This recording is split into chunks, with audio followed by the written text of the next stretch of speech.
네, 오늘도 승리하시기 바랍니다. 이번 주 살아있는 교회의 표지 존 스토튼 목사님의 글을 묵상해 보도록 하겠습니다. 나눔, 믿는 사람이 다 함께 있어 모든 물건을 서로 통용하고. 사도행전 2장 44절. 당시 예루살렘에서 동쪽으로 몇 킬로미터 떨어진 곳에는 쿰람 공동체의 에세네파 지도자들이 재산을 공동으로 소유하며 살고 있었고, 그 공동체에 합류하는 사람들은 자신이 소유한 모든 재물과 재산을 양도했다. 예수님은 어떤 이들을 철저한 자발적인 가난의 삶으로 부르시기도 한다. 부자 청년이나 아시시의 성 프란체스코와 그의 추종자들, 테레사 수녀와 그녀와 함께한 수녀들처럼 인간의 삶은 물질적 풍요에 있지 않음을 증거하도록 그렇게 부르시는 이들이 있다. 하지만 모든 제자를 그렇게 부르시지는 않는다. 사유재산을 금하는 것은 기독교가 아닌 마르크스주의의 교리다. 더욱이 예루살렘 교회에서조차 재산을 팔아 나누는 일은 자발적으로 일어났다. 46절을 보면 집에서 떡을 떼며라고 되어 있기 때문이다. 집이라고? 나는 그들이 집과 가구를 다 팔았다고 생각했다. 하지만 그렇지 않았다. 사도행전 5장에 기록된 아나니아와 삽비라의 죄는 소유를 팔아 뒤로 얼마를 감춘 데 있는 것이 아니라 얼마를 감추고도 전부를 내놓은 것처럼 했다는 데 있었다. 그들의 죄는 탐욕이 아니라 기만이었다. 사도 베드로는 아나니아에게 분명하게 물었다. 땅이 그대로 있을 때에는 내 땅이 아니며 판 후에도 내 마음대로 할 수 없더냐.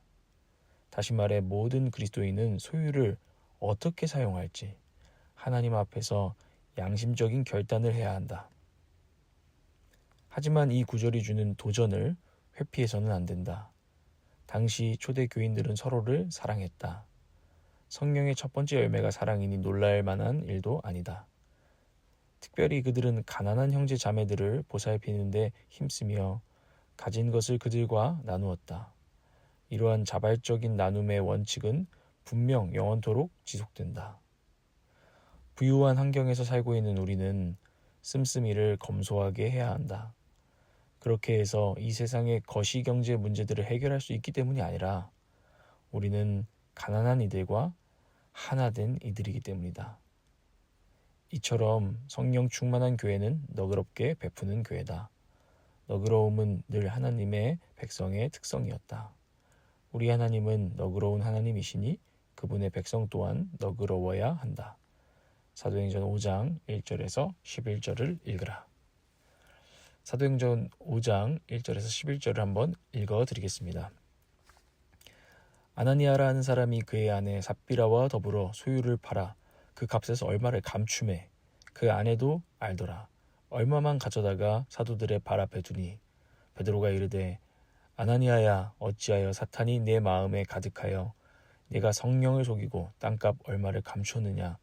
땅이 그대로 있을 때에는 내 땅이 아니며 판 후에도 내 마음대로 할 수가 없더냐. 어찌하여 이 일을 내 마음에 두었느냐. 사람에게 거짓말한 것이 아니오 하나님께로다. 아나니아가 이 말을 듣고 엎드러져 혼이 떠나니 이 일을 듣는 사람이 다 크게 두려워하더라. 젊은 사람들이 일어나 시신을 싸서 메고 나가 장사하니라. 3시간쯤 지나 그의 아내가 그 일어난 일을 알지 못하고 들어오니 베드로가 이르되 그 땅 판 값이 이것뿐이냐 내게 말하라 하니 이르되 예 이것뿐이라 하더라. 베드로가 이르되 너희가 어찌 함께 꾀하여 주의 영을 시험하려 하느냐. 보라 내 남편을 장사하고 오는 사람들의 발이 문 앞에 이르렀으니 또 너를 메어 내가리라 하니 곧 그가 베드로의 발 앞에 엎드러져 혼이 떠나는지라. 젊은 사람들이 들어와 죽은 것을 보고 메어다가 그의 남편 곁에 장사하니 온 교회와 이 일을 듣는 사람들이 다 크게 두려워하니라. 오늘 묵상 글과 이 본문 말씀에서 묵상 가이드를 저도 드리도록 하겠습니다. 나눔은 가난하여 어려운 자를 마땅히 돕는 공의 사역으로서 살아있는 교회의 표지라는 것입니다. 나눔을 하는 것은 가난하여 어려운 자를 마땅히 돕는 정의 사역입니다. 나눔을 흔히 구제, 긍휼 사역이라고 하기도 합니다. 이 교회가 해야 되는 일인데요. 어려운 형제자매에 대한 긍휼한 마음을 품고 돕는 것입니다. 어려움에 빠진 이들을. 하지만 이 말은 자칫 위에서 아래로 형제자매를 내려다보는 듯한 그런 인상을 줄 수가 있습니다. 구제와 긍휼이란 말이. 그래서 다른 말로 공의, 정의 사역이라고 부를 수 있습니다. 형제자매가 어려울 때 마땅히 회복할 수 있도록 돕는 것입니다. 교회인 우리가 마땅히 하나님 나라의 정의를 소망하며 가난한 곳을 향하여 나눌 때 교회의 공동체는 살아있습니다. 이는 자발적으로 마땅히 이루어질 때 아름다운 것이 된다는 것입니다. 그러니까 위에서 아래를 보면서 내가 너 도와줄게 이런 태도가 아니라 마땅히 자발적으로 기쁨으로 형제자매를 돕는 것, 이것이 평등한 위치에서 돕는 것, 이것이 참 아름다운 것이다. 우리의 교회도 가난에 어려운 형제자매가 없도록 자발적으로 마땅히 돌보는 것이 아름답다는 것이죠. 우리 주님께서는 가난한 우리를 부욕해 하시려고 자신이 가난해지셨습니다. 그리고 부욕해 된 우리가 다른 이들에게 마땅히 기쁨으로 나누기를 요청하고 계시죠. 이 아름다운 흐름에 저와 여러분이 동참하기를 오늘도 바라십니다. 근데 돌보려면은 눈이 열리는 것이 참 중요하다는 생각이 들어요. 형제자매의 어려움이 보여야 된다는 것이죠. 그리고 우리가 볼 때 솔직히 외면하고 싶잖아요. 그리고 우리 마음에 저도 있습니다. 아니 내가 이것까지 다 도와줘야 돼? 뭐 이런 현실적인 고민들이 우리를 두렵게 하고 사랑하지 못하게 할 때가 있는데, 그럼에도 불구하고 우리가 보게 하신 것을 외면치 않고 그래도 내가 할 수 있는 한 어떻게 도울 수 있을까 실천하는 것이 필요합니다. 한 형제가 옛날에 제 양말에 구멍이 난 것을 보고 양말을 한 7켤레인가 이렇게 보내준 적이 있습니다. 그러면서 제 양말 구멍 난 거 보고 양말을 보냈다고, 누군가는 그게 제 작전이다 라고 말하는 분들도 있었지만 엊그저께도 그 양말을 신고 지금 제가 이 수련회에 와 있습니다. 참 아름다운 일입니다. 눈이 열려서 누군가의 필요나 가난을 보았고 자발적으로 나누는 것입니다. 저희 주변에는 사실 이와 비교할 수 없는, 양말에 구멍 난 것과는 비교할 수 없을 정도로 가난함과 어려움 가운데 영혼육이 강도당한 그런 자들이 있습니다. 피 흘려 쓰러져 있는 자들이 있습니다. 그들을 볼 때 우리 교회가 아름답게 그의 이웃이 되어서 무엇인가 우리가 할 수 있는 한 나눌 수 있었으면 좋겠습니다. 교회인 여러분, 저와 여러분이 그렇게 되기를 오늘 바라고 적용해 보면 좋겠습니다. 또 자발적 가난의 부르심이 특별히 여러분 없더라도요, 가난한 형제자매와의 연대는 중요하다는 것을 기억하십시오. 우리가 아까 테레사 수녀나 성 프란시스코 같은 사람들처럼 모든 소유를 다 팔아서 나누어주고 자발적인 가난에 들어가는 부르심이 있을 수도 있습니다. 그런데 그런 것이 특별히 없더라도요, 우리가 가난한 사람들과 연대하는 것, 마음을 함께 하는 것이죠. 그러니까 위에서 아래로 도와준다, 내가 뭐 조금 부스러기를 준다, 이런 게 아니라 늘 내 형제 자매가 어렵구나 하면서 함께 하나된 마음을 가지고 있는 것은 참 중요하다는 것입니다. 이것은 검소한 라이프 스타일로, 검소한 씀씀이로 나타낼 수 있다는 것을 우리는 기억해야 됩니다. 우리가 우리에게 주신 소유를 사용할 때에 참 검소해야 할 때가 있고요, 또 풍성해야 할 때가 있는 것 같습니다. 예를 들어서 주님의 장례를 준비하여서 그 발에 아주 값비싼 향유옥합, 몇 천만 원짜리 향유옥합을 깨뜨린 것은 그 마리아가 풍성해야 할 때가 이때임을 분별한 것이죠. 이럴 때는 이것이 사치가 아니라 참 아름답다라고 보아야 합니다. 그런데요, 가난한 형제자매를 시험에 빠뜨리는, 요즘 말로는 야 저것이 보고 있으면 현타 오네 이렇게 만드는 것은 덕이 되지 않는다는 것이죠. 그럴 때는 오히려 평범을 추구하고 검소함을 추구하여서 함께 마음을 너도 어렵지, 나도 그렇게 나 혼자 풍성하게 살 수 없는 마음으로 너의 그 어려움에 나는 함께하고 있어 라는 그런 연대가 참 중요하다는 것이죠. 그런 태도 말입니다. 그것을 우리가 분별해야 된다는 것을 오늘 기억해야 합니다. 이 묵상집을 쓴 존 스토트 목사님이 저는 오늘 묵상하면서 또 생각이 났어요. 그분은 당시 사실 전 세계에서 가장 유명한 목회자였습니다. 진짜 뭐 국내 정도가 아니라 세계적으로 유명한 목회자였어요. 근데 거기에 온누리 교회를 설립하고 섬기셨던 하용조 목사님이 이 존 스토트 목사님께 배움을 갖기 위해서 영국에 갔다가 이분이 식사 초대를 했는데 큰 감명을 받았습니다. 뭐에 감명을 받았냐면 이 존 스토트 목사님, 그 유명하고 큰 목사님의 검소한 모습에 감명을 받은 것이죠. 식사 초대를 해주셨는데 진짜 그냥 그 동네 길거리에서 파는 평범한 그런 햄버거, 뭐 토스트 이런 거 하나랑 음료를 그냥 조촐하게 식탁에 놓아두시고 자기를 온 마음으로 환대해 주시는 거예요. 근데 솔직히 한국 사람들은 이런 체면이 있잖아요.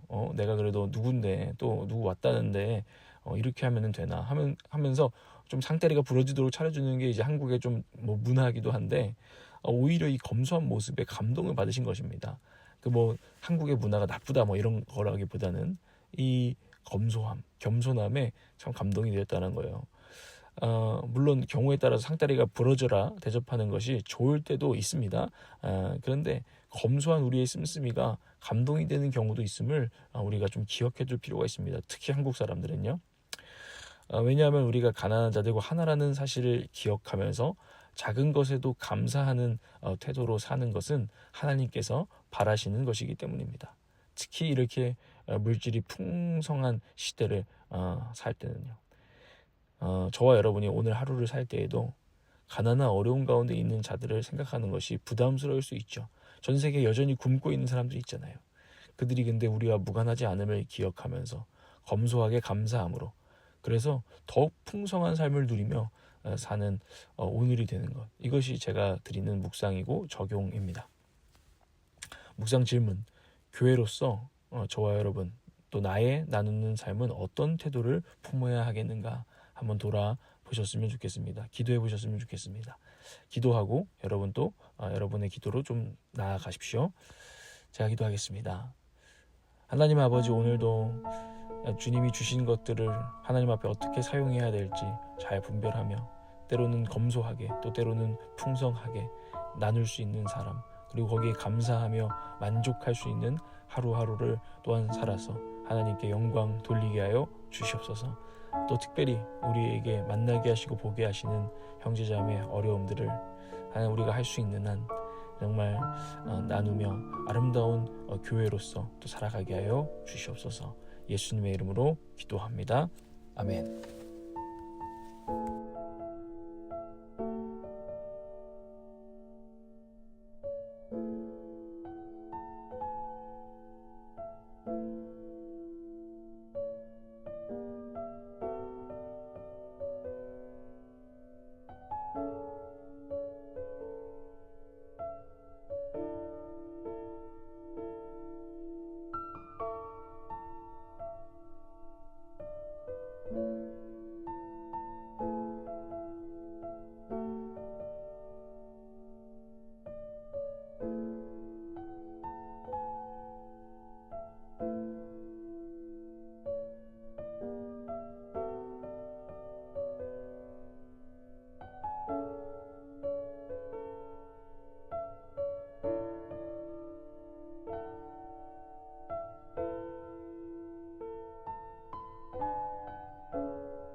주